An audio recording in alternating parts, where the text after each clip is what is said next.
تعالى عنه قال قال رسول الله صلى الله عليه وسلم استجاب للعبد ما لم يدع بإثم أو قطيعة رحم ولم يستعجل قيل يا رسول الله ما الاستجال قال يقول دعوت وقد دعوت فلم أرى استجاب لي فيستسر عند ذلك يدعو الدعاء رواه مسلم عن نعمان بن بشير رضي الله تعالى عنه قال قال رسول الله صلى الله عليه وسلم الدعاء هو العبادة রাহ আবু দাউদ বেসানাদিন সাহিহ। সম্মানিত মসজিদের মুসল্লি, প্রশংসা আল্লাহর জন্য, শান্তি অবতীর্ণ হোক আল্লাহ রাসূলের উপর সাল্লাল্লাহু আলাইহি ওয়াসাল্লাম। আজ জুমার খুতবায় সংক্ষিপ্ত সময়ে বক্তব্যের বিষয়ে আল্লাহর নিকট বিশেষ প্রার্থনা। আল্লাহর কাছে বিশেষ প্রার্থনা নিয়ে আমরা এক গুরুত্বপূর্ণ সংক্ষিপ্ত তথ্যবহুল বিবরণের চেষ্টা করব ইনশাআল্লাহুল আজিজ। তাতে আমরা আল্লাহ তাআলাকে কিভাবে ডাকবো আমাদের প্রয়োজনে তা স্পষ্ট হবে বলে আমরা আশা করছি ইনশাআল্লাহ। এ ব্যাপারে আল্লাহ তাআলা বলেন, উদউনি আস্তাজিব লাকুম, পৃথিবীর মানুষ তোমরা আমাকে ডাকো, আমার কাছে প্রার্থনা করো, আমি তোমাদের ডাকে সাড়া দিব, আমি তোমাদের কথা গ্রহণ করব। অত্র আয়াতে আল্লাহ তাআলা মানুষকে তাকে ডাকার জন্য আদেশ করেছেন এবং বলেছেন, তোমরা ডাকলে আমি তোমাদের ডাকে সাড়া দিব, তোমরা যা বলতে চাও তা আমি শুনব। আল্লাহ তাআলা অন্যত্র বলেন, ওয়াইদা সাআলাকা ইবাদি আন্নী করিবুন ফাইন্নী করিবুন উজিবু দাওয়াতা দাঈ ইযা দাআনি। যখন আপনাকে মানুষ জিজ্ঞাসা করে আমার ব্যাপারে, মুহাম্মদ সাল্লাল্লাহু আলাইহি সাল্লাম শোনেন, যখন আপনাকে মানুষ জিজ্ঞাসা করে আমার ব্যাপারে, তখন আপনি বলুন ফাইন্নী করিব, আমি নিকটে আছি। যারা আমাকে কিছু বলতে চাই আমি তার নিকটে আছি। উজিবু দাওয়াতা দাঈ ইযা দাআনি, যখনই আমাকে ডাকে আমি তার ডাকে সাড়া দিব, এটা আপনি বলে দেন। এ কথা আল্লাহ তাআলা আমাদের নবীকে বলেন, যে মানুষ ডাকলে আমি মানুষের ডাকে সাড়া দিব, এটা আপনি মানুষকে জানিয়ে দেন, যা কোরআন মাজিদে উল্লেখ হয়েছে। আল্লাহ তাআলা বলেন, উদউ রাব্বাকুম তাজাররুআন খুফিয়া, পৃথিবীর মানুষ তোমরা আল্লাহকে ডাকো অতীব গোপনে, অতীব বিনয়ে। পৃথিবীর মানুষ তোমরা আল্লাহকে ডাকো অতীব গোপনে, অতীব বিনয়ে। আল্লাহ তাআলা অন্যত্রে বলেন, অযকুর রাব্বাকা ফি নাফসিক তাজাররুআন খীফা ওয়া দুনাল জাহরি মিনাল কওলি বিল গুদুবি ওয়াল আসাল। মুহাম্মদ সাল্লাল্লাহু আলাইহি সাল্লাম, আপনি আপনার প্রতিপালককে ডাকুন অতীব বিনয়ে, ভয় ভীতি নিয়ে, সরবে নয় নীরবে, সকালেও সন্ধ্যায়। মুহাম্মদ সাল্লাল্লাহু আলাইহি সাল্লাম, আপনি আপনার প্রতিপালককে ডাকুন অতীব বিনয়ে, ভয় ভীতি নিয়ে, সরবে নয় নীরবে, সকালেও সন্ধ্যায়। আল্লাহ তাআলা আমাদের নবীকে এভাবে আল্লাহকে ডাকার জন্য আদেশ করেন। ইজ নাদা রব্বাহু নিদাআন খাফিয়া, যখন জাকারিয়া আলাইহিস সালাম তার প্রতিপালককে চুপে চুপে ডাকলেন, নীরবে ডেকে বললেন, প্রতিপালক আমি বৃদ্ধ মানুষ, আমার মাথার চুল পেকে গেছে, হাড় হাড্ডি দুর্বল হয়ে গেছে, আপনাকে কিছু বলবো আসলে আমার জন্য এখন মানাই না। আর আমার স্ত্রীও বন্ধা, বাচ্চা দিতে পারে না। তা আমিও বৃদ্ধ মানুষ, আমার স্ত্রীও বন্ধা। এই সময়ে আপনার কাছে সন্তান চাওয়াটা মানায় না, কিন্তু চাইলে যে মানুষ নিরাশা হয় না। এই জন্য বলছি, তুমি আমাকে একটা সন্তান দাও। আসলে বাহ্যিকভাবে সন্তান পাওয়ার মতো কোনো পরিবেশ আমার নেই।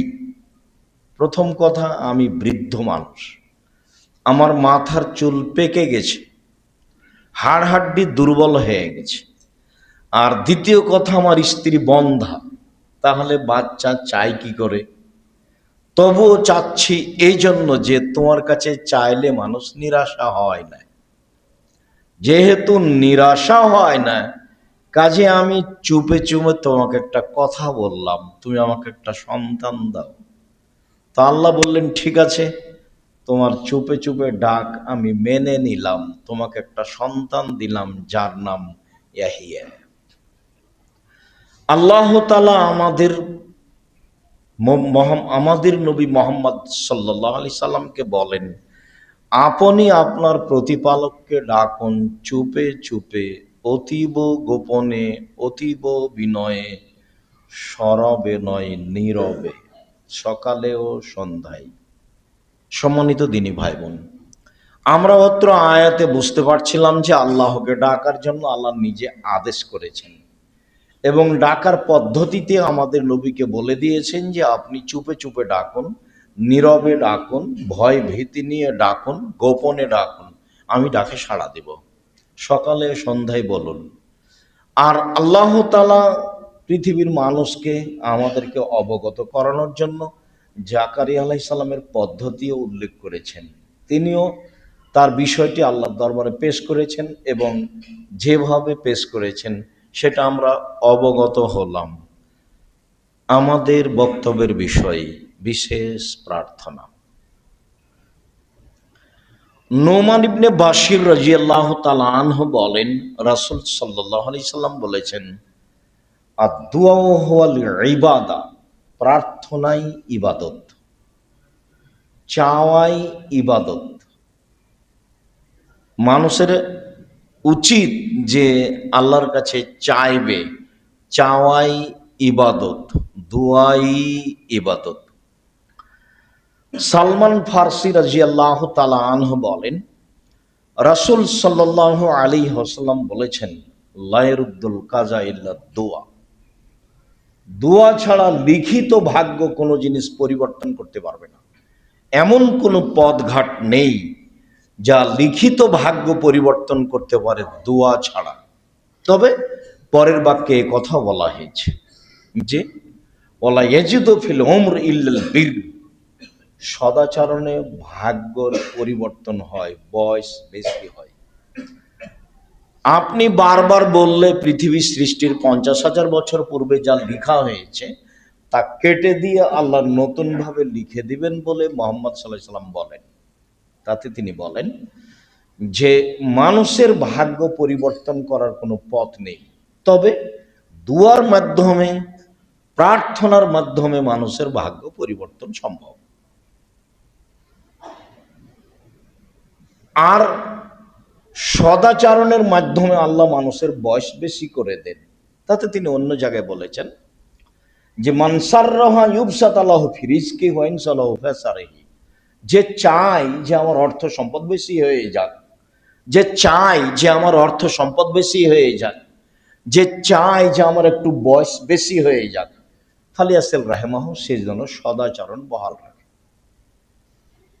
সদাচরণ বহাল রাখা খুব কঠিন, এই যুগে আরো বেশি কঠিন। যেই যুগে মানুষকে খাটো করা প্রয়োজন মনে করে যে তাকে সমাজে খাটো করতে হবে, এটা আমার জিম্মেদারি। সে যেভাবে সম্ভব প্রাণপণে চেষ্টা করে, যা মানুষের অভ্যাস হয়ে গেছে। রাসূল সাল্লাল্লাহু আলাইহি সাল্লাম বলেন, মানুষ দুয়ার মাধ্যমে, এবং সদাচরণের মাধ্যমে ভাগ্যের পরিবর্তন ঘটাতে পারে। সম্মানিত দিনী ভাই বোন, আব্দুল্লাহ ইবনে উমর রাদিয়াল্লাহু তাআলা আনহু বলেন, রাসূল সাল্লাল্লাহু আলাইহি সাল্লাম বলেছেন, ইন্না দুআ ইয়ানফাউ মিম্মা নাযালা ও মিম্মা লাম ইয়ানজিল। নিশ্চয় দোয়া উপকার করতে পারে ওইসব বিষয়ে যা ঘটে গেছে এবং যা ঘটবে। যে কোনো সমস্যা ঘটে গেছে, ওর জন্য দোয়া করলে এর সমাধা আসবে, এবং যা কিছু ঘটবে বলে ভাবছেন এর জন্য দোয়া করলে উপকারে আসবে বলে মুহাম্মদ সাল্লাল্লাহু আলাইহি ওয়াসাল্লাম বলেন। তিনি বলেন, ইন্না দুআ, নিশ্চয় দোয়া প্রার্থনা, ইয়ানফাউ মিম্মা নাযালা, যা ঘটে গেছে এ ব্যাপারে উপকার করবে, ও মিম্মা লাম ইয়ানজিল, আর যা ঘটেনি এ ব্যাপারে উপকার করবে। অতএব আলাইকুম ইবাদাল্লাহে বিদুআয়ে, পৃথিবীর মানুষ তোমাদের জন্য জরুরি তোমরা প্রার্থনা করো। পৃথিবীর মানুষ তোমাদের উপরে জরুরি, পুরুষ নারী তোমরা আল্লাহকে ডাকো, আল্লাহর কাছে প্রার্থনা করো। এ কথা রাসূল সাল্লাল্লাহু আলাইহি সাল্লাম বলেন। জাবের রাদিয়াল্লাহু তাআলা আনহু বলেন, রাসূল সাল্লাল্লাহু আলাইহি সাল্লাম বলেছেন, মা মিন আহাদিন ইয়াদু মিন দুআইন, যে কোনো মানুষ, যে কোনো নারী, যে কোনো পুরুষ, যে কোনো নারী যে কোনো বিষয়ে দোয়া করে, ইল্লা তাহুল্লাহু মাশাআল্লাহ, আল্লাহ তাকে দিয়ে দেন যাও চেয়েছে, আল্লাহ তাকে দিয়ে দেন যাও চেয়েছে, আও কাফানহু মিসলাহু মিনাস সুয়ে, অন্যথায় ওই পরিমাণ বিপদ তার থেকে ঠেকানো হয়েছে। তাহলে আপনার প্রার্থনা বিফলে যাবে না। এক, আপনি যা চেয়েছেন তা দিয়ে দিয়েছেন, তা দিবেন ইনশাআল্লাহ, সময়ের ব্যবধানে হলেও। আর যদি বুঝেন যে পাইনি, তাহলে বুঝবেন কোনো সমস্যা ছিল, আমার প্রার্থনার কারণে সেটাকে ঠেকিয়ে দেওয়া হয়েছে। এ কথা মুহাম্মদ সাল্লাল্লাহু আলাইহি সাল্লাম বলেন। আবু হুরায়রা রাদিয়াল্লাহু তাআলা আনহু বলেন, রাসূল সাল্লাল্লাহু আলাইহি সাল্লাম বলেছেন, মান ফুতিহা লাহু মিনকুম বাবুদ দুআ, যার পক্ষ থেকে দুয়ার দরজা খুলে দেওয়া হয়েছে, যারা আল্লাহর কাছে প্রার্থনা করে, যারা দোয়া করে, ফতেহাত লাহু আবওয়াবুর রাহমাতে, তার জন্য রহমতের দরজা সমূহ খুলে দেওয়া হয়। তার কি কি প্রয়োজন, তার ইহকালে ও পরকালে যা প্রয়োজন সব দরজা খুলে দেওয়া হয়। তাহলে প্রার্থনার মাধ্যমে আপনি যা জানেন সেটাও পাওয়া যাবে, যেটা জানেন না সেটাও পাওয়া যাবে। তার মানে রহমতের দরজা সমূহ খুলে দেওয়া হয়েছে। আপনি একটা বিষয়ে চাচ্ছেন আর এটা প্রার্থনা, তখন আল্লাহ একাধিক বিষয় আপনার জন্য খুলে দিয়েছে। সম্মানিত দিনী ভাই বোন, আবু হুরায়রা রাদিয়াল্লাহু তাআলা আনহু বলেন, রাসূল সাল্লাল্লাহু আলাইহি সাল্লাম বলেছেন, লাইসা শাইউন আকরামা ইনদাল্লাহি মিনাদ দুআ, ইবাদতের জগতে প্রার্থনা, এই ইবাদত আল্লাহর কাছে যত প্রিয়, পৃথিবীর কোন ইবাদত আল্লাহর কাছে তত প্রিয় নয়। চাওয়া কাজটা, প্রার্থনা কাজটা আল্লাহর কাছে যত প্রিয়, কয়েক লক্ষ টাকা খরচ করে হজ করা কাজটা আল্লাহর কাছে তত প্রিয় নয়। চাইলে তিনি যত খুশি হন, হজে তিনি তত খুশি হন না। ফরজ ইবাদত সিয়াম, ইবাদতের জগতে সবচেয়ে দামি ইবাদত সিয়াম। ইবাদতের জগতে এর চেয়ে দামি ইবাদত পৃথিবীতে নেই। যেমন সবচেয়ে শক্তিশালী ইবাদত হলো দান, ঠিক সবচেয়ে দামি ইবাদত হলো সিয়াম। আজকে সবাই সেম আছেন বলে আমার অনুমান, না হলে অনেকে আছেন, যদিও সবার থাকাই ভালো। বলে আমরা রমজান মাসের এক সময়ে নফল সিয়ামের কথা বলেছি। আজকে নফল সিয়ামের গতকাল ছিল বিরোধিতা করার জন্য, আর আজকে হচ্ছে শুকরিয়া আদায়ের জন্য। যখন রাসূল সাল্লাল্লাহু আলাইহি সাল্লাম মুহররমের 10 তারিখের সিয়ামের ঘোষণা দিলেন যে আল্লাহ ফেরাউনকে ডুবিয়ে দিয়েছেন আজকের বারে, আর মুসা আলাইহিস সালামকে বাঁচিয়ে দিয়েছেন, তো মুসা আলাইহিস সালাম শুকরিয়ার জন্য সিয়াম থেকেছিলেন। তা আমাদের নবী মুহাম্মদ সাল্লাল্লাহু আলাইহি সাল্লাম বললেন, আমরাই তো বেশি হক রাখি মুসার সুন্নাত পালনের, অতএব আমি সিয়াম থাকলাম, সাহাবীগণ তোমরাও সিয়াম থাকো। তখন সাহাবীগণ বললেন যে আপনি বলছেন ইহুদি খ্রিস্টানের বিরোধিতা করতে হবে, আর আপনি সিয়াম পালন করতে বলছেন, কেমন হলো তাহলে? এটা তো অনুকূলে হয়ে গেল। তখন আল্লাহ রাসূল বলছেন, শোনো, আমি যদি সামনে বছর বেঁচে থাকি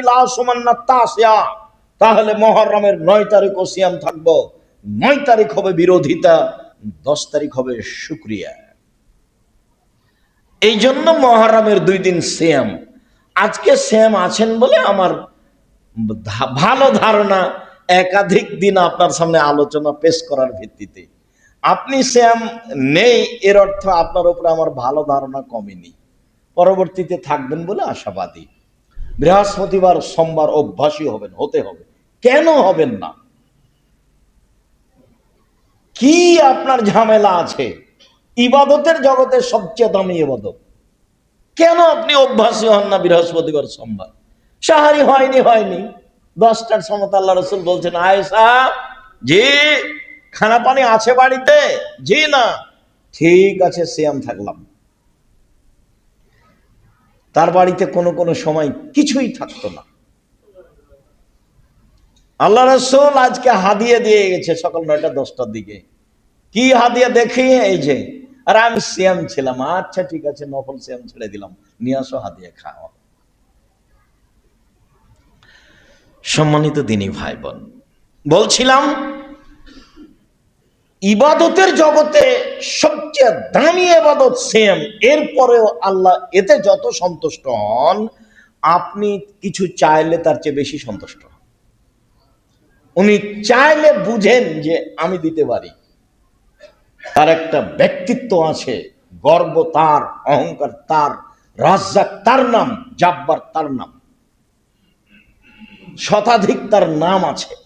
আপনি যখন চাইলেন তখন উনি বুঝলেন, হ্যাঁ আমি তো দিতে পারি। ও তো অন্য কোনো পীরের কাছে যায়নি, কোনো কবরের কাছে যায়নি, এটা তার জন্য গর্বের বিষয়। এই জন্য তিনি খুশি হন। তখন রাসূল সাল্লাল্লাহু আলাইহি ওয়াসাল্লাম বলছেন, লাইসা শাইউন আকরামা ইনদাল্লাহি মিনাদ দুআয়ে, আল্লাহর কাছে চাওয়া কাজটি যত প্রিয়, ইবাদতের জগতে আর কোনো ইবাদত আল্লাহর কাছে তত প্রিয় নয়। আবার একটা কথা সময় আসবে ইনশাআল্লাহ। আবু হুরায়রা রাদিয়াল্লাহু তাআলা আনহু বলেন, রাসূল সাল্লাল্লাহু আলাইহি সাল্লাম বলেছেন, মাল্লাম ইয়াসআলিল্লাহ ইয়াগদাব আলাইহি, যে চায় না, যে প্রার্থনা করে না, তার উপরে আল্লাহ অসন্তুষ্ট হন। মুখখান কেন চুপটি লাগিয়ে থাকবেন কেন? অত দোকানে বসে আড্ডা পিটেন কেন? এই স্বভাব কেন? দিন রাত আপনাকে বলছে এটা খারাপ স্বভাব, এটা নোংরা স্বভাব। আরেকজনের বদনাম করে সেটা শোনা লাগে, একটু মুখ খুলেন না কেন? একটু কিছু বলেন না কেন? একটু সময় করে চাষের সালাত আদায় করেন না কেন? ইশরাকের সালাত আদায় করেন না কেন? আওয়াবিন সালাত আদায় করেন না কেন? বৃহস্পতিবার সোমবার সিয়াম থাকেন না কেন? কেন থাকেন না? থাকবেন না কেন? এটা তো আপনার কাজ। শ্বাস বন্ধ হয়ে গেলে যোগাযোগ বিচ্ছিন্ন কোনো পথ নেই। তার প্রমাণ আপনার দাদা, তার উপর আপনার দাদি, তার প্রমাণ আপনার বংশ। কোন পথঘাট নাই পৃথিবীতে কিয়ামত পর্যন্ত তার সাথে যোগাযোগের। তার নাম মরণ। ফাকসির যিকরা হাজিম লাজ্জাতিল মাউত। মুহাম্মদ সাল্লাল্লাহু আলাইহি ওয়াসাল্লাম বলেন যে পৃথিবীর মানুষ, তোমরা ওই জিনিসকে স্মরণ করো যে জিনিস মানুষের স্বাদকে নষ্ট করে দেয়, সেটা হলো মরণ। জিজ্ঞাসা করা হলো সবচেয়ে বুদ্ধিমান কে? তখন তিনি উত্তরে বললেন, সেই সবচেয়ে বুদ্ধিমান যে মরণকে স্মরণ করতে পারে। আপনি নিজেকে পরিবর্তন করতে চাচ্ছেন না কেন একটু? এটা যে আপনার ভুল সিদ্ধান্ত। এই বুঝতো আপনাকেই বুঝতে হবে, আর একজন বুঝবে?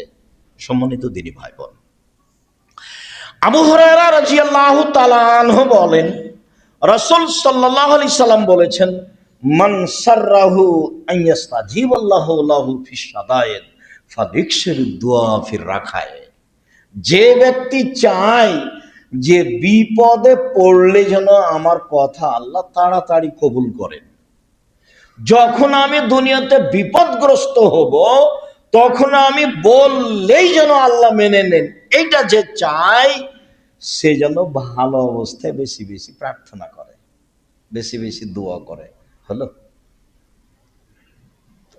সম্মানিত দিনী ভাই বোন, মধ্যখানে একটি কথা, বুখারী মুসলিমের হাদিস, আব্দুল্লাহ ইবনে আব্বাস রাদিয়াল্লাহু তাআলা আনহু বলেন, নিয়ামাতান মাকবুলুন ফীহিমা কাসীর মিনান নাস। আল্লাহর পক্ষ থেকে দুটি অনুগ্রহ আছে। এই ছেলে, ঘুমাচ্ছ কেন? সরে বসো।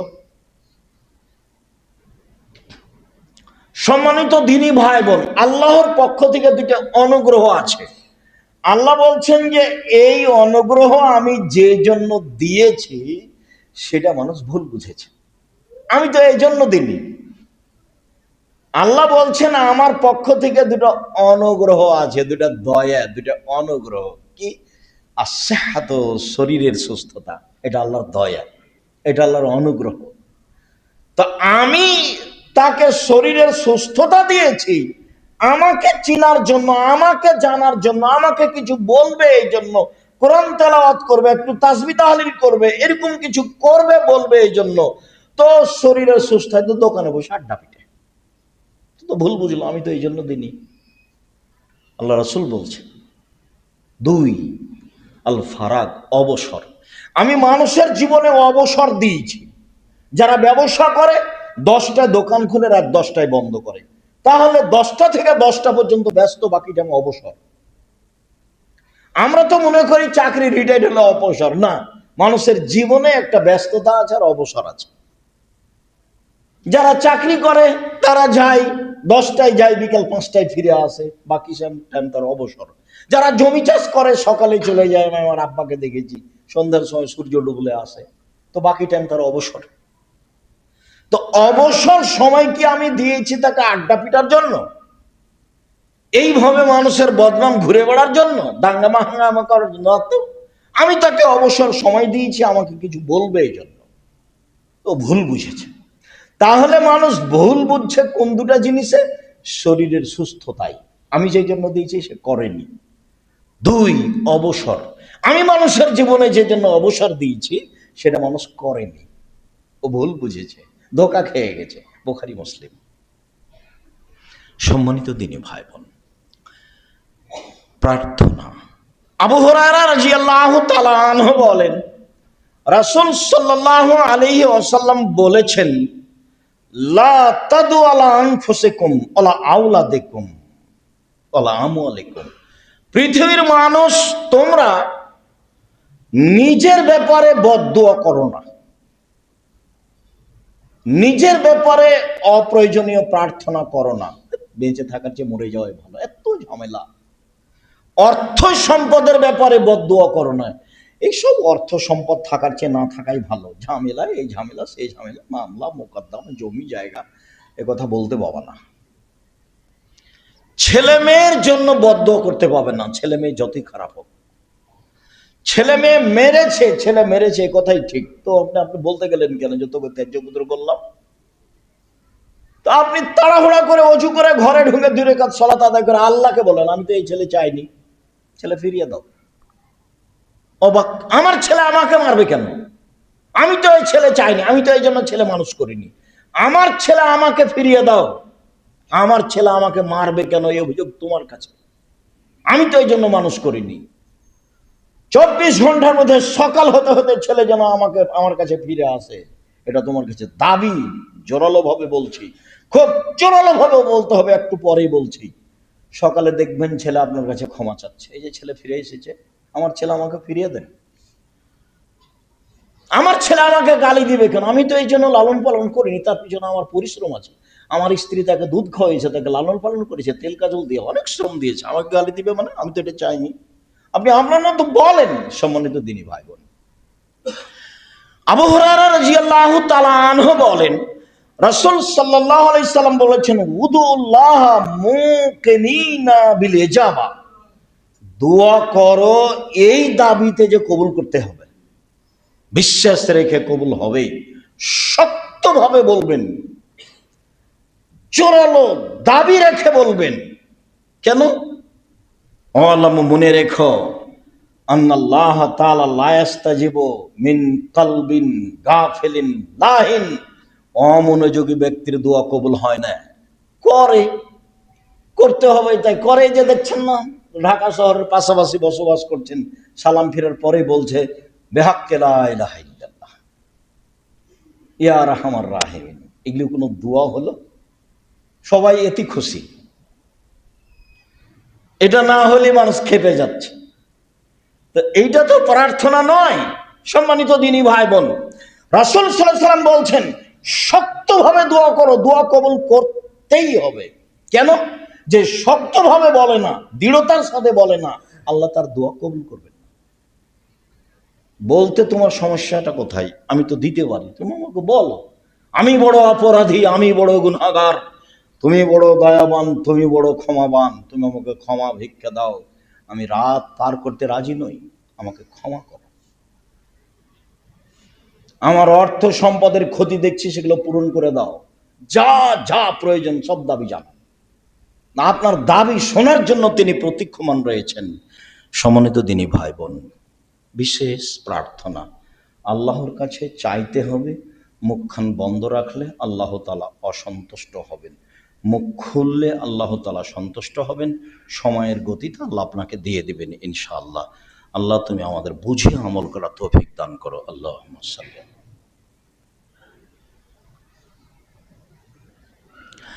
আলহামদুলিল্লাহ ওয়াহদা ওয়াসসালাতু ওয়াসসালামু আলা মান লা নাবিয়্যা বাদা। আবু হুরায়রা রাদিয়াল্লাহু তাআলা আনহু বলেন, রাসূল সাল্লাল্লাহু আলাইহি সাল্লাম বলেছেন, ইস্তাজাবুদ দুআ,